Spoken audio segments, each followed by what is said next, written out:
I'd like to thank you all for coming along this evening to remember those that have lost their lives during the Holocaust and also in subsequent genocides throughout the world since, and to reflect on those who are caught up in repression and conflicts today.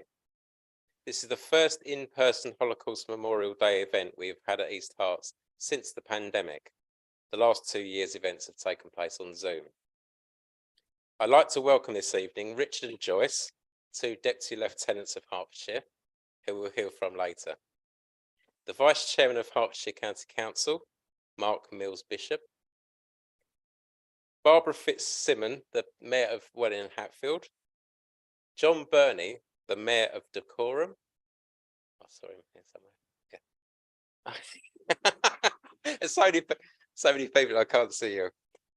And within East Herts, Dave Anderson, the Mayor of Bishop Stortford. Rishi Fernando, the Mayor of Ware. And Greg Ratty, the Mayor of Sawbridgeworth. I'd also like to welcome the Chair of Harlow Synagogue, Lorraine Kirk, and the Chairman of Welling Garden City Synagogue, Stephen Lopez Dias. Hi, thank you. As well as my Vice Chairman, Rosemary Bolton. Where's Rosemary? Up there. And all other councillors and clerks from East Herts and parish councils, and also members of the Living Together in East Herts group. A special welcome to Vlada and Barbara from Ukraine, who join us this evening. Thank you for joining us. Holocaust Memorial Day is in effect tomorrow, the anniversary of the liberation of Auschwitz back in 1945. This year's theme for the commemoration is Ordinary People.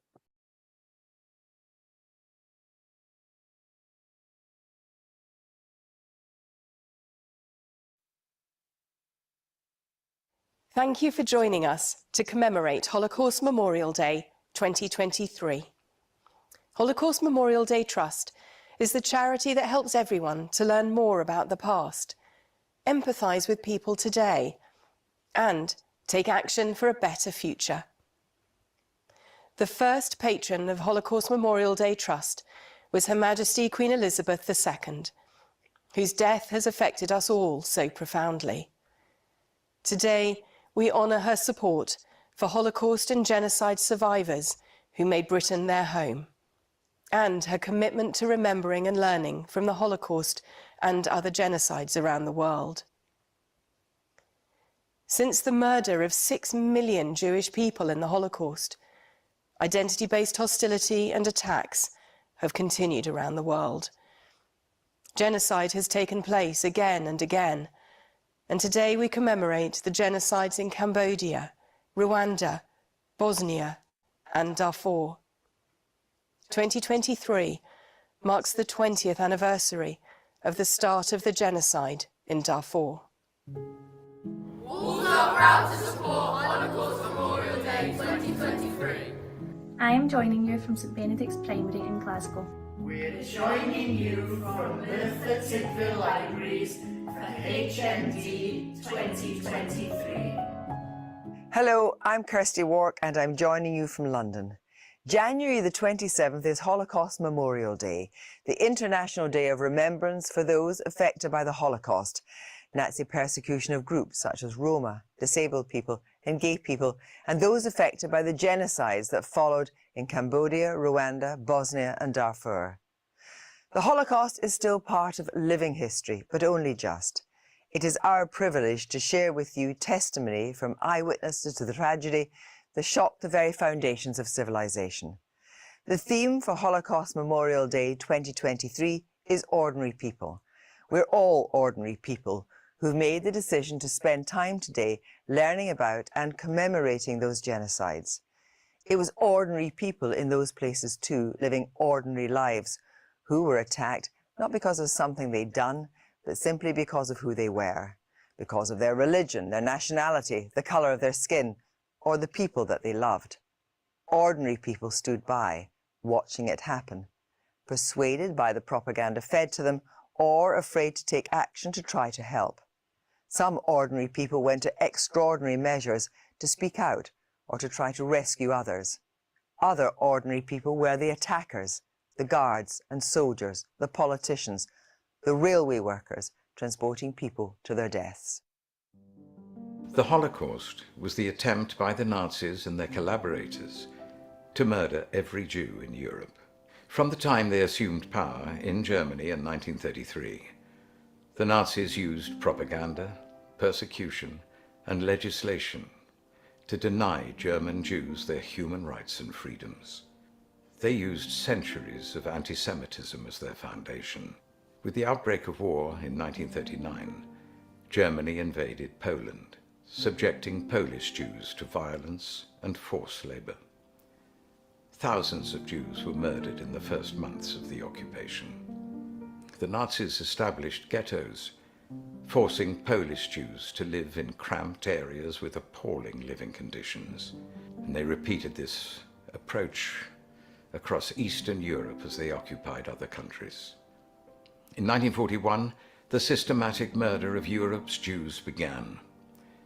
Firing squads swept Eastern Europe and the Soviet Union, murdering all the Jews they found. By the end of 1941, the first extermination camp had been established in Poland, giving the Nazis their method to continue murdering on a giant scale between 1941 and 1945. By the end of the Holocaust, 6 million Jewish men, women, and children had been murdered in ghettos, mass shootings, in concentration camps, and extermination camps. This was an unprecedented era of horror in human history. But people around the world have continued to suffer mass atrocities and genocide from 1945 to today. Today we will hear from ordinary people with extraordinary experience of surviving a genocide. Dr. Martin Stern, MBE, survived the Holocaust as a child, and Amuna Adam escaped the genocide in Darfur, Sudan.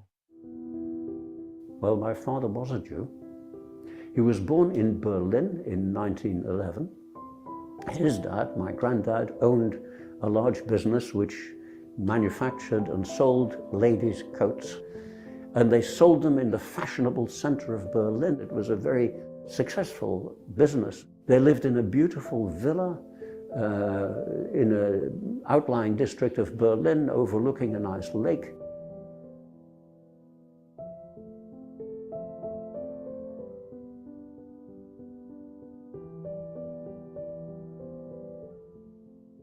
Darfur is a very big land, and the people there, they are very good, and they hosting everyone. All these people, they come and find themselves as they are a family in Sudan, and no discrimination. All of them, they live in harmony. I grew up in Al Jazeera, and I go to primary school, and after that high secondary school. And I go to Khartoum University, and I study there biology and chemistry education. And also when I graduate from Khartoum, after that I work as a voluntary jobs. My dad, of course, being born in 1911, was only 3 when the First World War broke out. You see, here was a Jewish family in Berlin. Their oldest son was fighting for the Kaiser and for the fatherland. Well, quite a lot of good it did. Come 1933, the Germans appointed Adolf Hitler as the equivalent of Prime Minister of Germany, and laws started to be passed discriminating against Jewish people. When I graduate, I go and work in a private place. It's called Comboni. I work with them as a teacher of chemistry. If you have a nice job, or you have your skills and you are clever or anything, you can't do anything in your country. By this time, my dad was no longer a little lad in short trousers. It became impossible for my dad to earn his living as an architect. So my parents fled to the Netherlands. He started making wooden toys in the basement of our block of flats. And when at the age of 3, my mum took me down to see what he was doing, I wanted to play with them. And it took my parents an awful lot of effort and time to explain why I mustn't touch them. He had to sell them to keep us housed and fed. The government, they can't give me a chance to work as in education of the Sudan. You don't have a job, you can't help yourself. It was too dangerous for everybody to know that I was the son of a Jew and living in that flat. And then my dad disappeared, and no matter how much I asked, my mum wouldn't tell me where he was. 2023 is the 20th anniversary of the beginning of the genocide in Darfur, a region in West Sudan. Under the cover of a civil war that had broken out in the region, the Sudanese government armed Arab militia groups called the Janjaweed, devils on horseback, to attack black African people in Darfur. These Janjaweed raids have caused a humanitarian catastrophe in Darfur. Thousands of villages have been destroyed, hundreds of thousands of people murdered, and millions forced to flee their homes. Perpetrators of genocide. We shall hear the second part of what happened to the woman from Darfur, and indeed the man you've seen who was telling the stories about leaving Berlin, and his particular story of his family a little bit later on in this hour. My name's Jonathan Kay. I'm Executive Member for Communities here at East Herts Council, and later we'll be hearing from more recent, if you like, conflicts that have taken place, because we have Vlada and Barbara here from Ukraine, but we also have here Yaroslav Barkov, who'll be talking to us briefly. Yaroslav was a lawyer in Ukraine, and he has come over here with his mother. He worked for the Ukrainian parliament, and he'll be telling us a little bit more about his story a little bit later. But first, we're going to hear this evening from the leader of East Herts Council, Linda Hazy. Thank you and good evening. Ziggy Schipper was in the Lodz ghetto in Poland and survived 2 concentration camps, Auschwitz and Stutthof. He arrived in the UK in 1947 and spent over 2 decades sharing his testimony in schools across the country. In 2012, he spoke to the English football squad at Auschwitz shortly before they took part in the European Championships. In 2016, he was awarded a BAEM, the British Empire Medal, for his work with the Holocaust Education Trust. And last year, King Charles commissioned portraits of him and 6 other survivors, and these portraits now hang in Buckingham Palace. 2 weeks ago, at the age of 93, Ziggy died. Most of us are aware of the horrors of the Holocaust, as well as the genocides in more recent history in Bosnia, Cambodia, Rwanda, and Darfur. But there is repression and conflicts in so many countries around the world, including Iran, Afghanistan, China, Syria, Yemen. And of course, we'll hear later the impact and the hurt that Ukrainians are having to experience following the invasion by their neighbors, Russia, from the 24th of January last year. Most of us would never have expected another war in Europe since the end of the Second World War in 1945. Yet back in December, Serbian troops were on the borders with Kosovo because of conflicts that still haven't been resolved there following the wars several decades ago. Fortunately, it came to nothing, but we have to be on our guard and all do what we can to alleviate these tensions. We must remember people like Ziggy. Olivia Marks Walden, the chief executive of the Holocaust Memorial Day Trust, said that despite everything he suffered, I never had a conversation with him without him being cheeky or without a broad smile lighting up his face. This was a man who witnessed so much darkness and yet spread so much light. Thank you. Thank you very much, Linda. And the leader of the opposition, Councillor Maoni Goldspink. Thank you, Chairman. Yes, good evening, everyone. Yes, thank you for allowing me to speak. The practice of holding an annual Holocaust Memorial Day was established in the year 2000, following on from the Stockholm Declaration. and representatives from 46 governments from around the whole world met in Stockholm to discuss Holocaust remembrance and education. These world leaders felt that we should never forget what had happened, and that we should ensure that future generations were all informed of the ghastly tragedy, and that we should work tirelessly to prevent such a tragedy ever happening again. So today we remember that the Holocaust happened between 1933 and 1945. The Nazis systematically persecuted anyone and everyone of Jewish faith or background. They imprisoned them in ghettos and ghastly concentration camps, and then they murdered them by shooting or by gas chamber. We remember that by 1945, 6 million Jews had been murdered. So what are we doing to ensure that no such tragedy can ever happen again?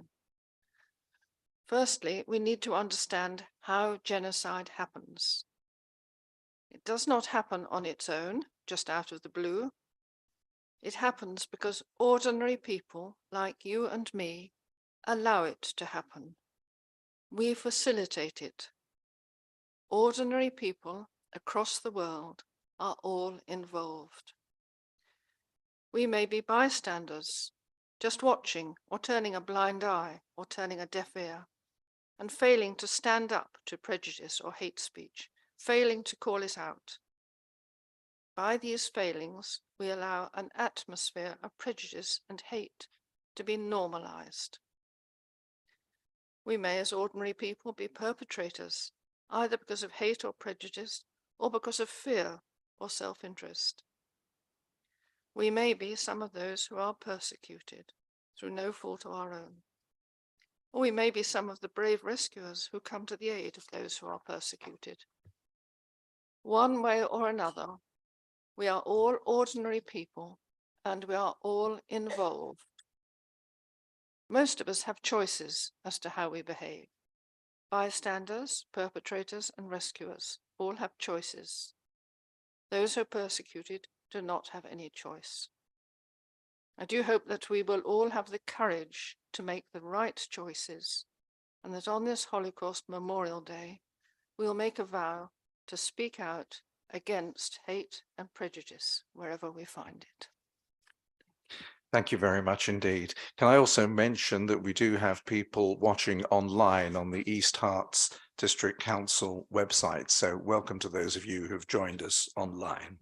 And now we'll hear from a rabbi at Harlow Synagogue. Harlow, there are no synagogues in East Herts. There's Harlow Synagogue to the east, and to the west, Welling Garden City Synagogue. And probably most of the members of Harlow Synagogue live in Hertfordshire, I think, don't they? Rabbi Irit Shilol. Thank you. I'd like to quote from something that Rabbi Jonathan Wittenberg said. Rabbi Jonathan Wittenberg is the senior rabbi of the Masorti movement in this country, and I'm very proud to number myself amongst his colleagues. The subject of this year's Holocaust Memorial Day is ordinary people. On the one hand, we're all ordinary people. On the other hand, there's no such thing as an ordinary person. Our life flows from the same sacred wellspring, yet it nourishes something special and distinctive in each of us. We are unique in our personality and relationships. We all have a particular contribution to make to those around us and the world. In standing up for each other, we affirm the irreplaceable potential in each and every person for goodness and creativity. In a world full of cruelty and injustice, there's a constant temptation to succumb to the thought that there's not much we can do, no real difference we can make. Those who owe their lives to the courage of one neighbor, one quietly defiant individual, one family, don't think like that. They truly know how much every decision and every action counts. There is nothing too ordinary, nothing too small to matter when it comes to doing what is right. And Reverend Fiona Smith adds, may our hearts be open to the transforming light of God, who calls us to live our daily lives, recognizing that the other is also a human being made in the image of God. For this is the only path to peace. Flowing from this truth emerges our common calling to love God and to love our neighbor, whoever they are. This is not a philosophical idea to aspire to, but a daily task for us to embrace as we endeavor to always recognize the imprint of God's image upon the other person we meet, however different they are to us. When we do so, we open ourselves up to the reality that within God's good creation there is room for us both. And the late Chief Rabbi Jonathan Sachs summed it up beautifully. Only when we realize the danger of wishing that everyone should be the same faith on the one hand, the same world on the other, will we prevent the clash of civilizations born of the sense of threat and fear. We will learn to live with diversity once we understand the God-given, world-enhancing dignity of difference. Thank you. Thank you very much indeed, Rabbi Irit Shilor. I'm going to ask now Vlada and Barbara if you would come up here and you're going to speak to us. I'll give you a little bit of background as much as I know. They're both, I think, in the sixth form at Simon Ball School in Hertford. I've got a note that one of you has a mother that used to own a bookshop in Ukraine. Is that right? That's right. Okay, come sit down. And Barbara was at university in Ukraine, but when she came here, she wanted to improve her English, so she thought it would make sense to go back to a school and indeed improve her English. They both live in Hertford, and I think, Vlada, you're going to start, aren't you? Good evening, good evening, everyone. Thank you very much for giving me an opportunity to speak now today in front of you all. Today, I want to tell you a part of story, my story, and how all the circumstances led to the fact that I am here. I am from Ukraine, and as for a lot of us, everything started nearly a year ago. My city is Kharkiv. It is very close to Russia. It's nearly a border. And the 24th of February at 5 o'clock in the morning, I woke up, as all city does, from sound of an explosions. I couldn't say exactly what I felt at this moment, but it was an impression like all my previous life was just destroyed. Nobody could say exactly what's going on and what to do. I lived in a flat with my mom, and it was too scary just to stay there, two of us. So we moved just for a few days to our friend's house, because everyone thought that war would finish very soon and we could return safely home. But it doesn't. It became much worse. It became very dangerous for our lives to stay Kharkiv, so we left everything. And now, thanks for volunteers and other people who support Ukrainians, I am here. And it's hard to say, but I try to have a new life there and stay strong, even knowing that back in Ukraine, millions of people still fighting for our lives and freedom. I don't sit back, so I continue my education there in Simon Ball School. And I thank very much to my school and all people who support me now, because it is very important for me and it helps me to move on. Thank you.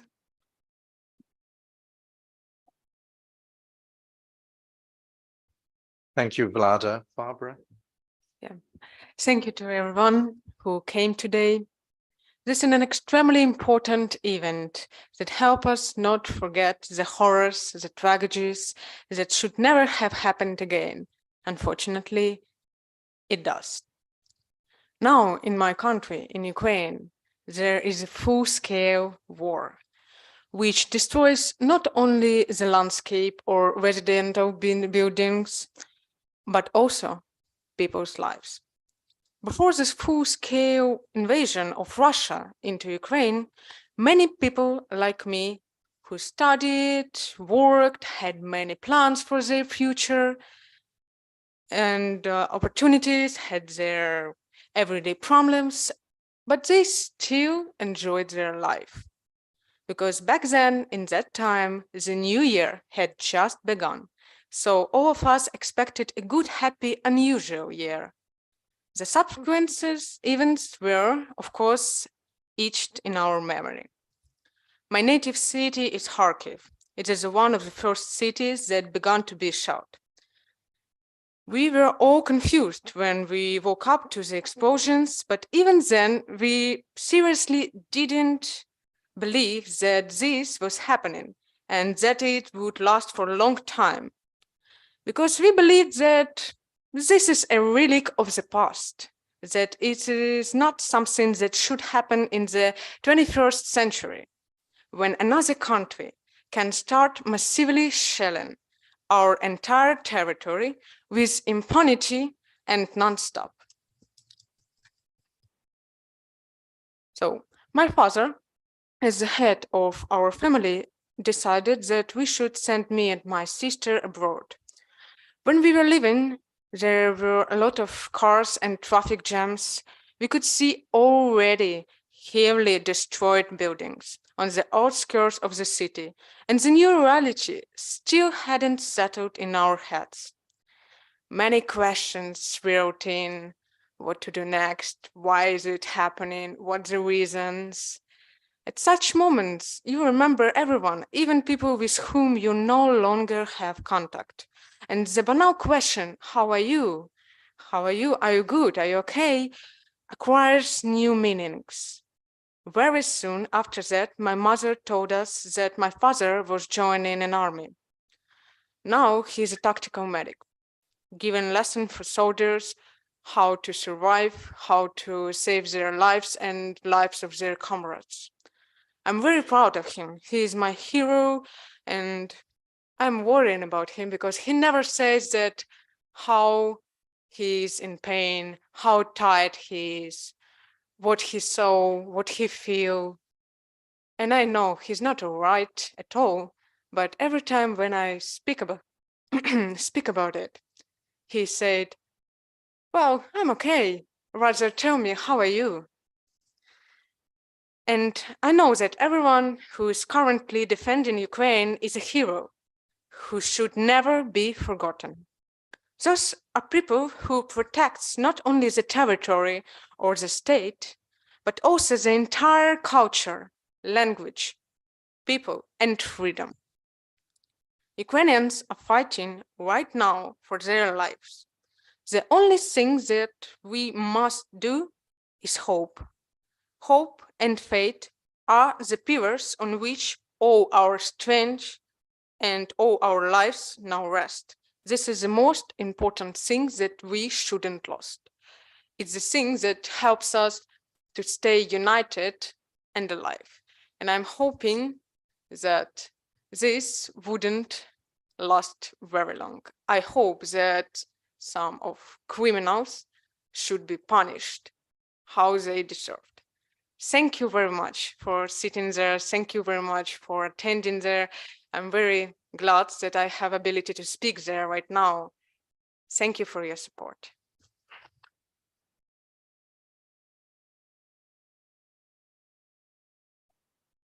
Thank you both very much indeed. You can make your way back, but Linda was saying earlier on that who would have thought that we would be talking about something like this in the 21st century? I mean, it just really, I think, shocks us all, and conflict, still going on in various parts of the world. I'm going to ask Catherine Henderson to say a few words. Catherine Henderson originally was involved with the organization called Hearts Welcome Syrian Families. And then she had to deal with families from Afghanistan and now Ukraine. I don't think you've been dealing with Hong Kong refugees, have you? And I thought it would be a useful opportunity to get an update on what you're doing and what's going on. So Catherine, if you wouldn't mind. Thank you. I'm going to give a very brief update on what Hearts Welcomes Refugees is currently involved in, county-wide and more locally. As we've heard, there are many people from Ukraine now living in our communities. Some, like Vlada and Barbara, staying with relatives, and others hosted by local families. Support groups have sprung up all across the county. The warmth and desire to help reminds me of when we first welcomed the early Syrian families to Hertfordshire, roughly 8 years ago. Our involvement with these energetic community-based groups is fairly minimal, though we keep in touch and help with signposting and networking. In several areas, we've been coordinating support for Afghan families in hotels who have often been waiting for many months to be housed. Working with the County Council, charities and faith and community-based groups, we've provided clothing, English lessons, outings and activities. We're very pleased that East Hearts has welcomed 3 Afghan families now, one housed in accommodation provided by a philanthropic landlady. We hope this might encourage others to come forward. It has been a privilege to get to know these families. I have heard harrowing stories of escape, but also descriptions of life in shared family compounds in mountainous landscapes with farmland and fruit trees. It's given me a sense of what they have lost. One of our priorities locally has been to find volunteers to help the women learn English. We've also contributed towards a laptop for one man to complete his degree long distance, and a volunteer has given a sewing machine so that his wife is able to start replacing the clothes she left behind when they fled. I should say that in other Afghan families, some of the women are fluent in English and some held positions in the government and judiciary. Though in many families it was impossible for the women to get an education at all, it was simply too dangerous for girls to go to school. So our support has to be flexible and responsive. We're really pleased the Refugee Council is supporting these families as well as those resettled from Syria. The other big change for us has been our involvement with families and individuals seeking asylum who are housed in hotels, hostels, and often in shared houses. Our East Hearts team has spilled over the border into Broxbourne, where we are supporting several people in shared accommodation, including women and children. For us, this has been particularly emotionally difficult, as their lives are effectively in limbo, and many have to wait for years for the Home Office decision. This takes a huge toll on their mental health, and some people have been referred to us by social workers and social prescribers. Locally, we invite everyone we work with, resettled families, asylum seekers and volunteers, to fortnightly lunches at St Mary's Ware, and are extremely grateful to St Mary's for continuing to generously share their church room and kitchen with us. Transport to the lunches is a challenge as we rely on lifts, but we often have activities and share useful information alongside food, conversation and company. County-wide, there's been considerable support for asylum seekers stuck in hotels and hostels. Working together with other charities and faith groups, we have provided clothing, language lessons and cookery sessions where people have a chance to cook their own dishes.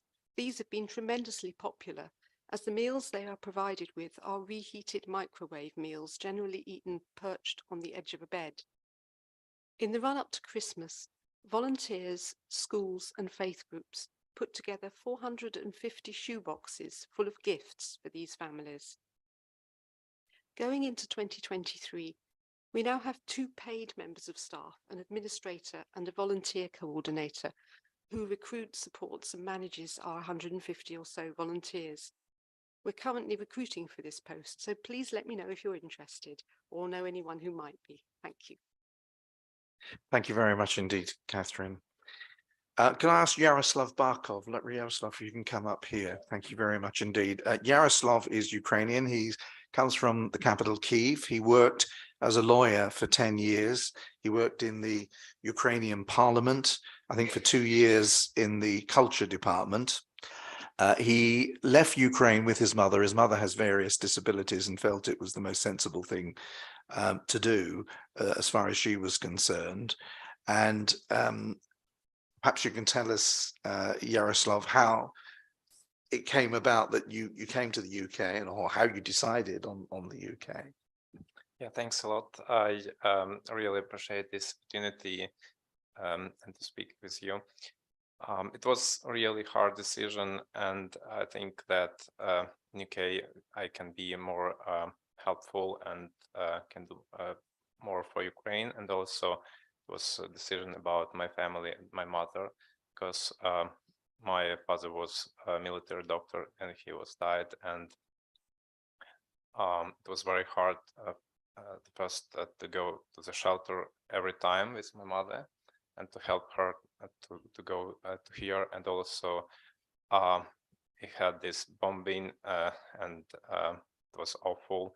You know, it was some problems with the job, and because a lot of people lost the job, and also I heard that I can lost also my job. And we had these opportunities and invitation to go to Great Britain, especially to Cornwall, and we were living in Cornwall for 5 months, and after that we decided to go to this area. Why did you want to leave Cornwall to go to Hertford? Because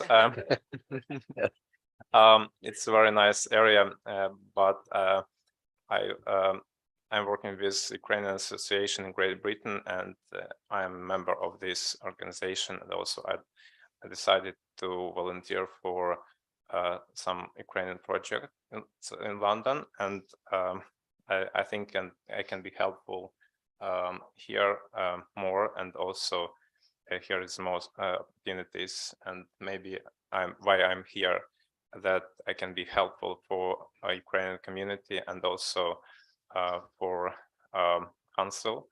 And so it was better for you to be in Hertford because of the proximity to London, really. It was closer to London and it was easier for you to do some work, yes, whether it's voluntary work or paid work. Yeah. And you yourself, because I mean, you were a lawyer back in Ukraine. You're not being a lawyer here. You're just, doing a little bit of part-time work, but you are actually looking for some more serious work, should we say? Yeah. I have a big experience, because previously I was working with people for 7 years and gave a lot of legal advice, more than 1,000 people, as an assistant member of parliament. And also I was a member of council of young lawyers under the Ministry of Justice of Ukraine as a secretary of this council. And also we had a lot of projects and pro bono free legal advice for people, and that is why I have very good experience and can be helpful, and also maybe translate from Ukrainian to English, from English to Ukrainian. And I think maybe I can help Ukrainians, and I have very good experience as a member. I took part in this SHIM Homes for Ukraine, and I know how to improve it and how to help other. Right. And you yourself, I mean, you can speak English. You in fact were on a secondment to the Canadian Parliament some years ago. Yes, 10 years ago, I interned for Canadian Parliament and for Peter Goldring Conservative for 3 months, according to the Canada-Ukraine Parliamentary Program.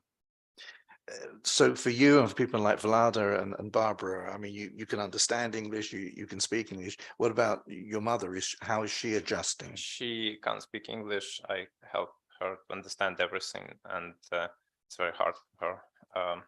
that is why. And I think that a lot of Ukrainians also, they don't speak English, and it's very hard for them to learn and also to receive some support. I know that government and local councils do a lot for Ukrainians, but also I know how to develop some things and how it goes.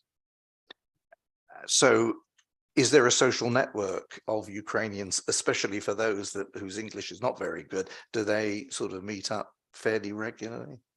Yeah, I know that there is some social network like in the church, as previously was mentioned, and we have some courses, ESOL English and GCSE English for like a higher level, and we can speak to each other and to help each other, but it's like not like friends, and to receive. And also we have some group with Ukrainians and can give some advice. Right. Yeah. Well, I mean, but obviously, best of luck to your mother, you know, adjusting to you know, a different culture, but to you indeed for finding, you know, the work that you would like to be able to find, whether it be in a public body or wherever. Yaroslav, thank you very much indeed. Thank you. Thank you.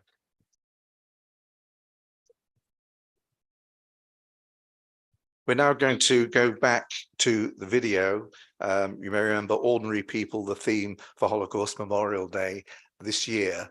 And we will hear more about Germany back in the 40s, but also about Darfur.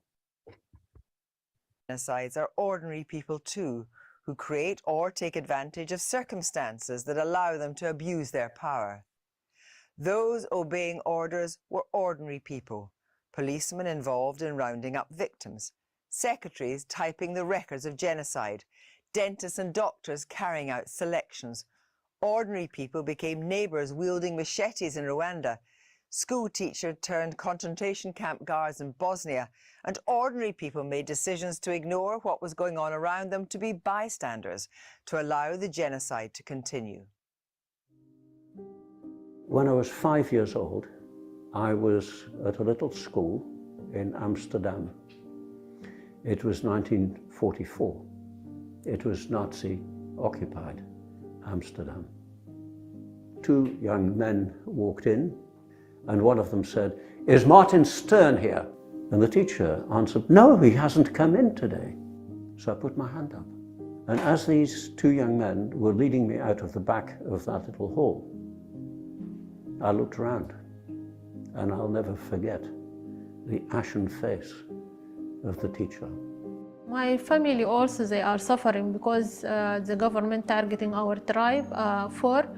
If you are 4, I have my brothers, they graduate and they didn't give them a chance to work because he is from 4 tribe. They redundant my dad from his job because he is 4, and we find it's very hard to live, but we suffer a lot. And also the family there back home. And off these two young men cycled with me on the back of one of their bikes through Amsterdam, talking with me in absolutely perfect, flawless, accent-free Dutch. These two young men were Dutch, they were not German. Janjaweed, this is like a nomad people in Darfur. They come and kill the people randomly and take their stuff, and everything is valuable. They take all the lands. The war is start in 2003. We decide with our families to make like a group to help these people to prevent themselves from attack of Arabic Janjaweed. But we didn't, because all the Janjaweed, because the government, they supporting them, funding them, and give them cars, weapons, and everything. My sister and I ended up in a prison camp in the Netherlands, high barbed wire fence, wooden watchtowers, and I watched the people who were loading the other prisoners in. There were a few railwaymen, a few soldiers. I could see their faces. And the faces are no particular emotions. They were just doing a job. And I think even at the age of 5, I was wondering how such an ordinary looking bunch of men could do that. We were actually taken from there in a passenger train, would you believe it, but then pretty quickly at a station transferred to a cattle truck. And no room to sit. We were wedged standing against each other. Men, women, children, old people. No food, no drink. Towards the end of the journey, I was asking the adults around me why an older man next to me was sleeping with his eyes wide open. I'd never seen a corpse. When Janjaweed attacks the village, they, as a families, like your grandfather, grandmother, come, your aunties, your niece, all of them sit in one village. And that time, my family in Zalinja and my Jabal Marra, all of them, they move from that area because the Janjaweed, they come and attack them and take their everything or valuable things. After this war started, I lost like 150 persons. All of them buried in one grave. Until now, genocide is continuing in Khartoum, in everywhere in Sudan. In our country, we don't feel safe in Darfur. If you want to go out of your house, you don't know if you come back or you die. Every day we hear about someone killed by the military of Sudan, the government of Umar al-Bashir and Janjaweed. Eventually, it was announced that children had to board the next train.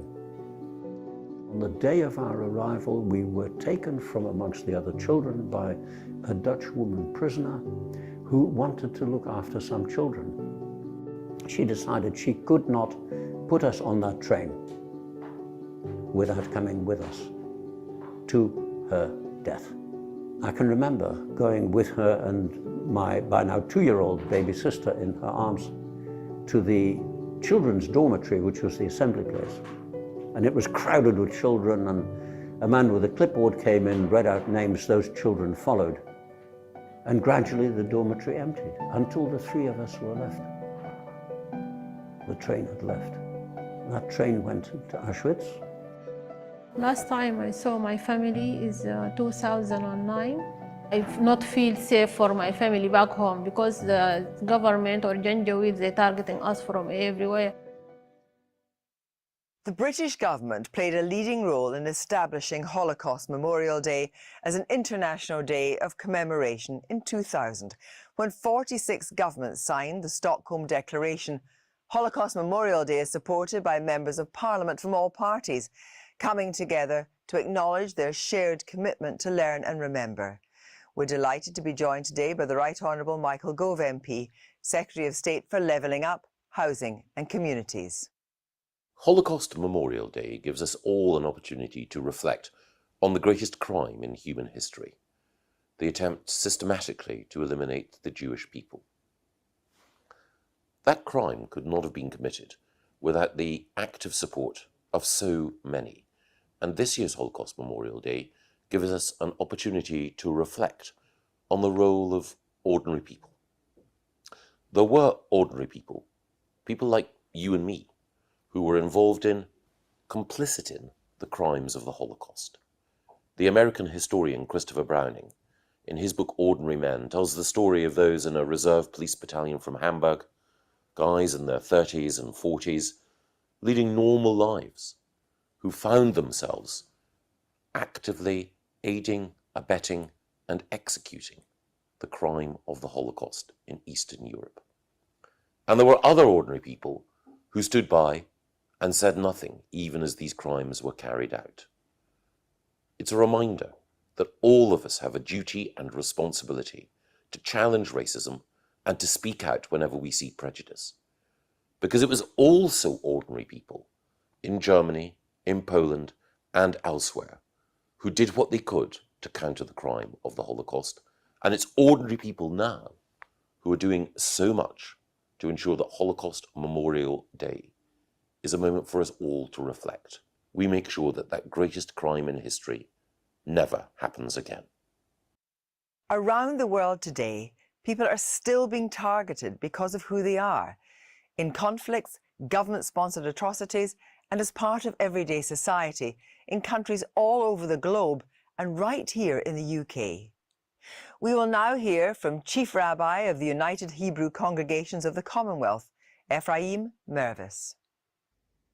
The perpetrators of the Holocaust were ordinary men and women who chose to engage in acts of extraordinary evil. The bystanders of the Holocaust were not inhuman. Whilst they slept soundly at night, they were not oblivious to the normalization of hatred, the deportations and the murders. They chose to turn a blind eye to acts of great evil. The heroes of the Holocaust were not superhuman. They were men and women who chose to engage in acts of remarkable bravery at the risk of death. The victims of the Holocaust were innocent men, women, and children who were not given a choice, as they were cruelly herded to their deaths for the crime of being Jewish. Our societies stand and fall on the decisions that are taken, not by mad tyrants and dictators, nor by white knights in shining armor, but by ordinary men and women like you and me. Just as the genocides in Bosnia, Cambodia, Darfur, and Rwanda were carried out by ordinary people, so too the United Nations Convention on the Prevention of Genocide was drawn up by ordinary people. Today, the welfare of the Uyghurs in China and the Rohingyas in Myanmar is in the hands of ordinary people, as is the security of millions of people across Ukraine right now.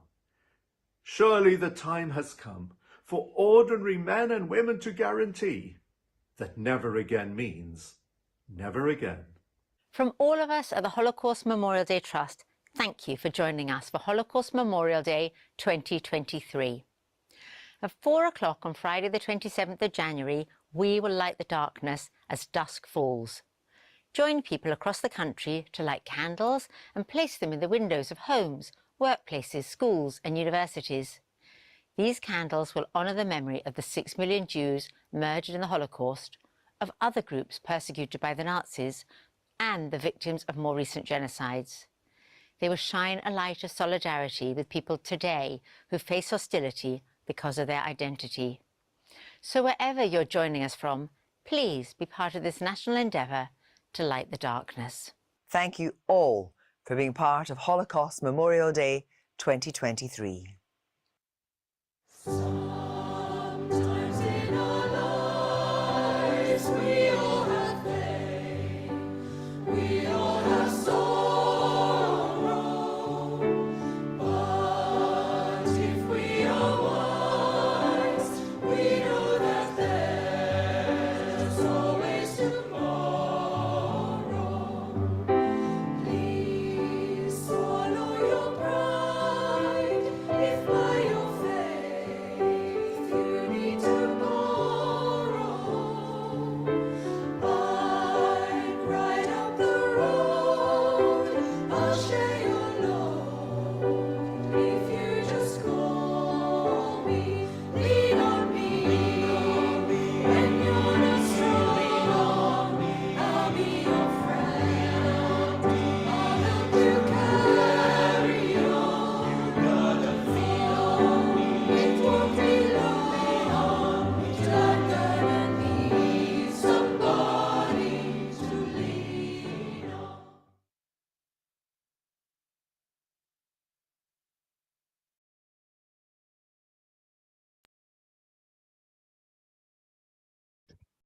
Something to reflect on. And if you've got a candle tomorrow afternoon at 4 o'clock, put it in your window. Don't burn the curtains now. I'm going to ask now, some of you, most of you probably know this, the Lord Lieutenant of Hertfordshire is the King's representative in Hertfordshire, and the Lord Lieutenant has deputies, and 2 of them are here today. Thank you very much indeed for coming, Richard and Joyce. And I'm just going to ask Richard Wolfson, one of the deputy lieutenants, to just say a few words. Thank you, Mr. Chairman. I have to begin by thanking Vlada, Barbara and Yaroslav for their extraordinary accounts in wonderful English. We're in awe of you. And these personal accounts mean so much more. They give a reality to what has happened in a way that no news broadcast can. It reminded me when I was a teenager, I traveled to Israel, and for the first time I met Holocaust survivors. And I knew the mind-numbing statistics, but speaking to them and hearing their accounts affected me deeply in a profound way, much more so than any number could. And coming much more to the present, quite recently here in Hertfordshire, I met two other Holocaust survivors, Stephen Frank and Leslie Kleinman, at previous meetings here. And the same was true, even though the events were at some distance, the impact was just as great. So what you're doing is really important. Don't forget that. A few years ago, I was present at a talk by the son of Hitler's lawyer, Nicholas Frank, who had devoted his life to raising awareness of the Nazi atrocities and ensuring that they were not to be forgotten.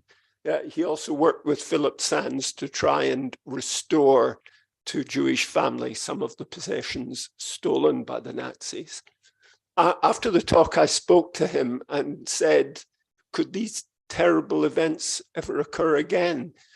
Without hesitation, he said, in a blink. How right he was. The number of survivors of the Holocaust, as we've heard, is now diminishing. It's very, very small indeed. But the importance of remembering their experiences has never been more important. Again, as we've heard in the video and from the personal accounts of our Ukrainian friends.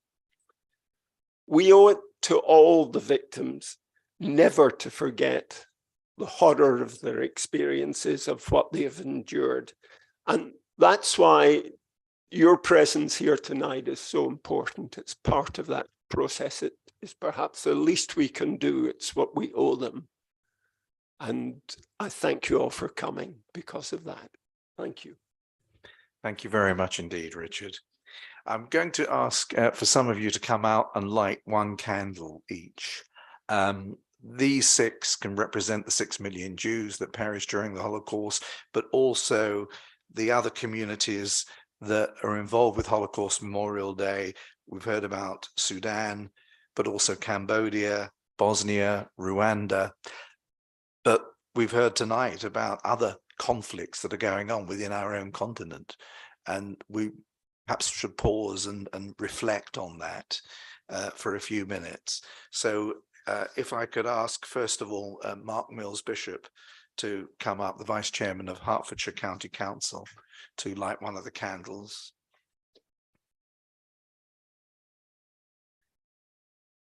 And then Lorraine Kirk, Chairman of Harlow Synagogue. Stephen Lopez Diaz, the Chairman of Welwyn Garden City Synagogue. Hertford Councillor Peter Ruffles. Peter, can you come and light one of the candles?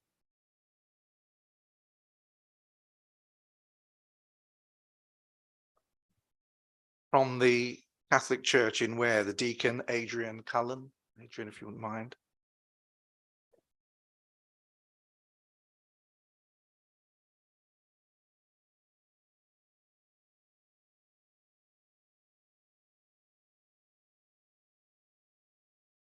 And Deputy Lieutenant Joyce Plotnikov. Joyce, please.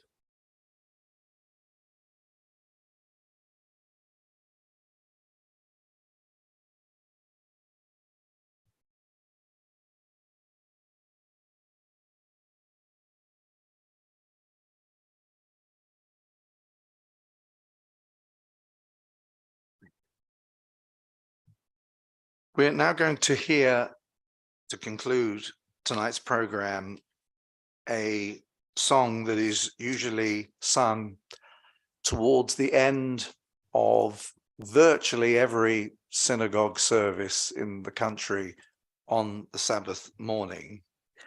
And this is filmed in Coventry Synagogue. I didn't know personally that there was a synagogue in Coventry. And if you look at the film that we'll show you, if you look in the background, it looks like the paint is peeling a little bit. But it's one of those very old traditional synagogues, probably quite similar to another one I know in Exeter, where my son was at university. And Exeter is a tiny synagogue, but it's one of the oldest in the countries. And it actually faces a Mecca bingo hall. And it said it's the only synagogue in the country that faces Mecca. And we're going to hear a group of cantors, rabbis, I think from the New West End Synagogue in Bayswater. Is that St. Petersburg Place, Stephen? Yes. Which is, I don't know why it's called, I don't know why it's called the New West End. It's one of the oldest synagogues in the country. And it's a fabulous, fabulous building, but they haven't filmed it there, but the people involved are from there. And this is a group called Mosaic Voices. And the soloist is Miles de Cruz. And it'll just give us an opportunity to reflect on perhaps some of the things that we have heard this evening, and indeed what's going on around the world. This is called En Kelohenu, There Is None Like Our God, and the soloist is Miles de Cruz. En Kelohenu, En Kadonenu, En Kamalkenu, En Kamoshienu, Michelohenu,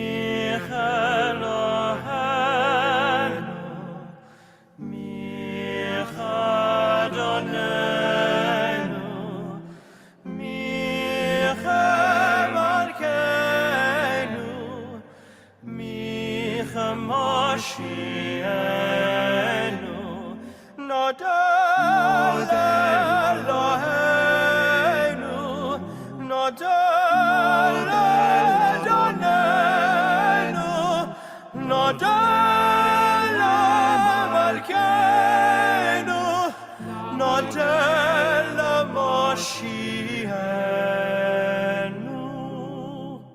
Baruch Elohenu,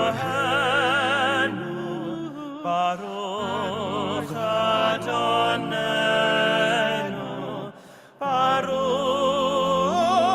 Malkeinu, Baruch Moshienu, Atahu Elohenu, Atahu Adonenu, Atahu Malkeinu, Atahu Moshienu, Atahu Sheiktiru Avotenu Lefanecha.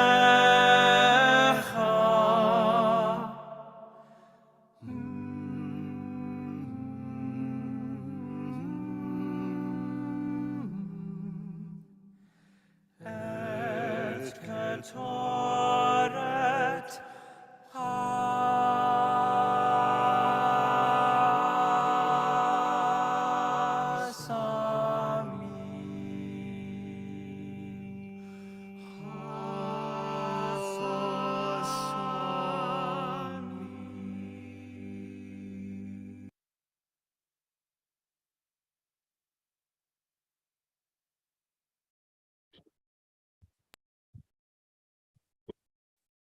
I'd like to firstly thank our three friends from Ukraine for those very thought-provoking stories that you gave us. They were fantastic. Thank you. I'd like to thank you all for coming along this evening, and particular thanks to my colleagues at East Herts Council for putting this event together, to Jonathan Kay, to Jonathan Gill, and to our staff Rick Mariah, Stephen King and Esther Piper, and also to the caterers, because later on you're going to be enjoying their food downstairs. Could I please ask the candle lighters, as well as Vlada, Barbara, Richard and Joyce to please gather around the table for a photo. And could everyone else please make your way downstairs and join us for the refreshments. Thank you for coming tonight. Thank you.